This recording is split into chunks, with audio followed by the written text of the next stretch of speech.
Episode 3, The Golden Welcome Luxury.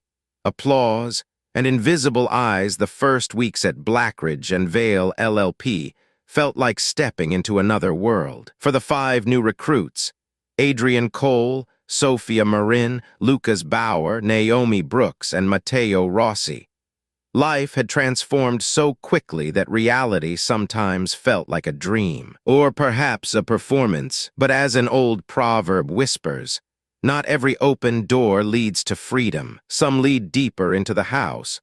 And the house of Blackridge and Vale was enormous, a celebration of success. The welcome ceremony was held in the firm's grand Manhattan Hall, a place so elegant that even seasoned billionaires paused to admire it. The room shimmered under massive crystal chandeliers that hung like frozen waterfalls from the ceiling. Marble floors reflected the golden lights above, making it seem as if the entire hall floated in a pool of warmth. Soft classical music played in the background. Lawyers in expensive suits mingled with corporate executives. Women in silk dresses moved like quiet royalty between tables filled with champagne and delicate food. At the center of it all stood the 5 recruits. Adrian Cole adjusted his black tuxedo jacket slightly. His hazel eyes scanned the room, absorbing every detail. He had never attended an event like this before. Sophia Marin stood beside him,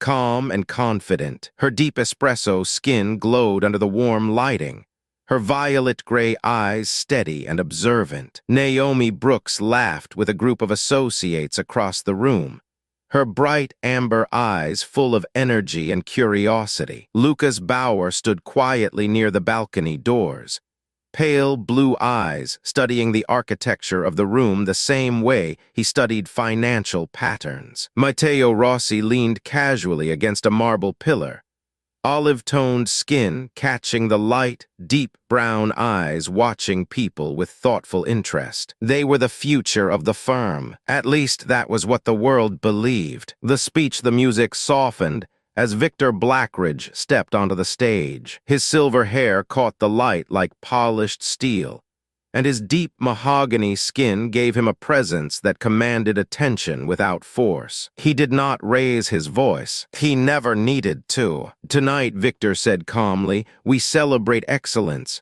The crowd fell silent. "Every year," he continued, "Blackridge and Vale searches across the world for rare talent. Not simply intelligence, but discipline. Not simply ambition, but character." He gestured toward the 5 recruits. "These individuals represent the future of this firm." Applause thundered through the hall. Adrian felt heat rise in his chest. For a boy who once studied under flickering kitchen lights in a small Baltimore apartment, this moment felt almost unreal. Victor raised his glass. "To the next generation."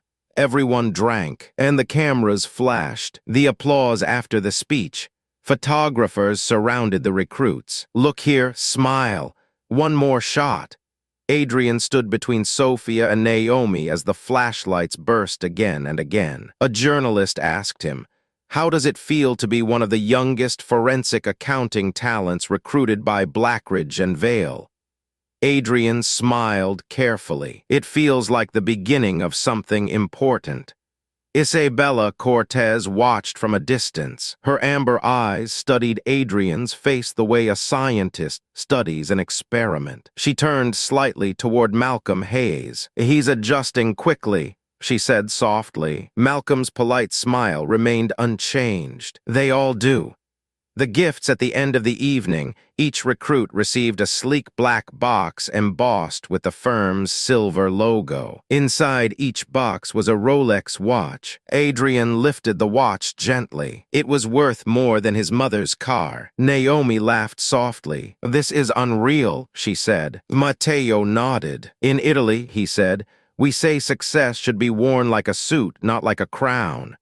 Sophia smiled slightly. "And this firm dresses its people very well." Lucas remained quiet, but even he could not hide the small spark of pride in his eyes. The new homes the next morning.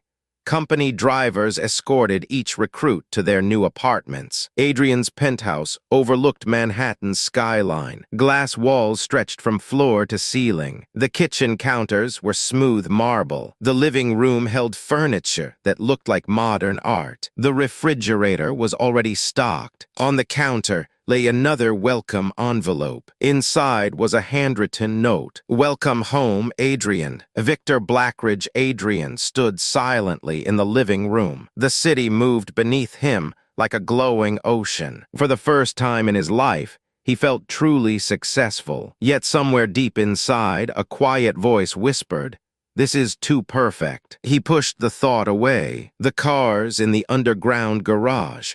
5 identical luxury vehicles waited. Black Mercedes sedans. Each had the firm's emblem discreetly engraved inside the door frame. Malcolm Hayes handed Adrian his keys personally. "Every professional needs reliable transportation," Malcolm said warmly. Adrian smiled. "Thank you."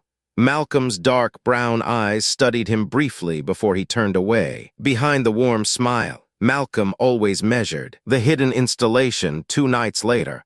Maintenance technicians entered Adrian's apartment while he attended a firm dinner. They wore uniforms marked "Security Systems Upgrade." One technician climbed onto a chair and installed a small device inside the smoke detector. Another adjusted the wiring beneath the living room television. Neither spoke much. They worked efficiently. When they finished, one man said quietly, "Feed active." They left without leaving a trace. The server room far below the Manhattan office tower. A dim room glowed with hundreds of screens. Calvin Morrow sat in a rolling chair, surrounded by silent computers. His dark ebony skin reflected the blue glow of the monitors. His one slightly lazy eye moved slowly between screens. On one screen, Adrian standing by his penthouse window. On another, Naomi laughing during a video call with friends. On another, Lucas reading financial reports late at night. Calvin leaned back. "New birds in the cage," he muttered. He typed several commands. All 5 apartments were now permanently monitored for their safety. At least that was the official reason. The training begins the following Monday. The recruits began advanced training sessions. The classroom overlooked Central Park. Eleanor Vale stood at the front. Her platinum hair was cut sharply against her pale skin. Her emerald eyes held a calm intelligence that could make even experienced lawyers nervous. "Law," she said slowly, "is not simply about rules." She wrote 3 words on the digital board. "Power structure interpretation. The law," she continued, "is the language through which powerful people protect their interests." Adrian leaned forward. He found her thinking fascinating. Eleanor noticed, and she smiled slightly. The subtle lessons during the following weeks.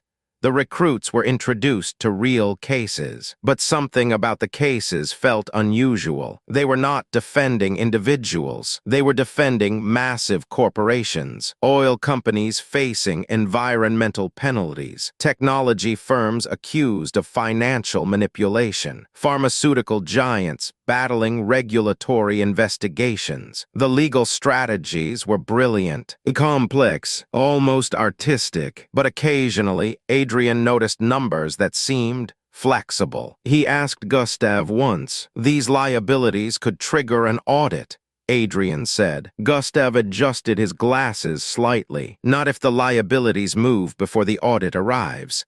Adrian paused. Gustav's icy blue eyes met his. "Accounting," Gustav said quietly, "is the science of timing." The perfect image, meanwhile, the firm's public image continued to shine. Magazines published articles praising Blackridge and Vale for mentoring the next generation of ethical corporate lawyers.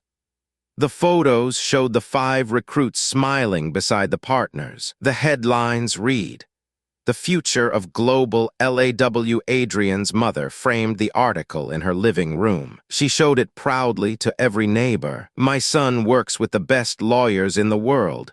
And perhaps he did. The first doubt late one night, Adrian worked alone in the office. The city outside was quiet. He reviewed a financial report involving a pharmaceutical company that had been fined for price manipulation. The numbers had been rearranged, not illegally, but cleverly. Adrian leaned back in his chair. His restless fingers tapped lightly against the desk. "Is this legal?" he whispered to himself, "or just very smart?"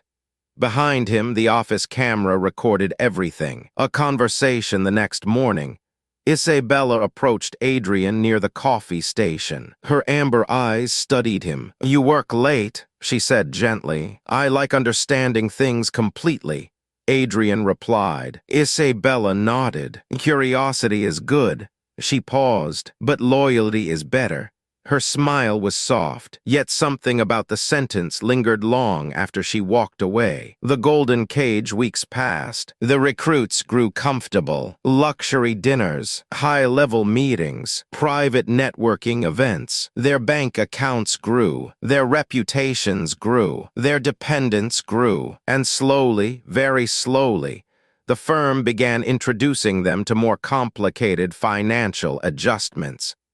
Each one looked legal. Each one solved problems for powerful clients. Each one blurred the line between clever law and hidden truth. But success is intoxicating, and gold is heavy enough to silence doubt. As the proverb says, "A man may question poverty, but wealth rarely questions itself."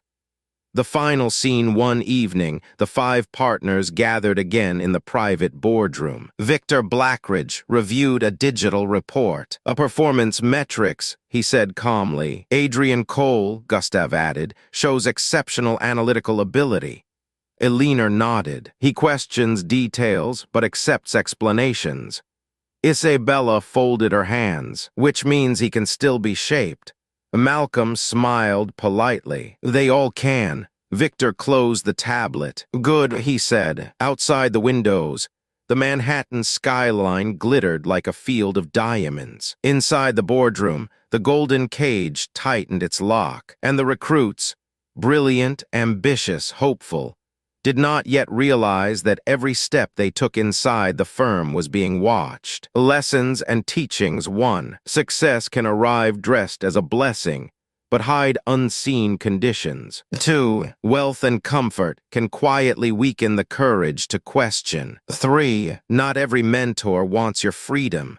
Some want your loyalty. 4. A golden cage is still a cage. 5. When something feels too perfect, wisdom asks why. As another proverb says, "The sweetest fruit sometimes grows beside the deepest pit." The story is only beginning. In the next episode, the firm will ask Adrian to make his first real adjustment. One small change in numbers that will move millions of dollars. And that decision will start a chain of events that could shake the entire world. If you enjoyed this story and want to see what happens next, subscribe, because sometimes the most dangerous crimes are not committed in dark alleys. They are committed in bright offices by people wearing perfect suits.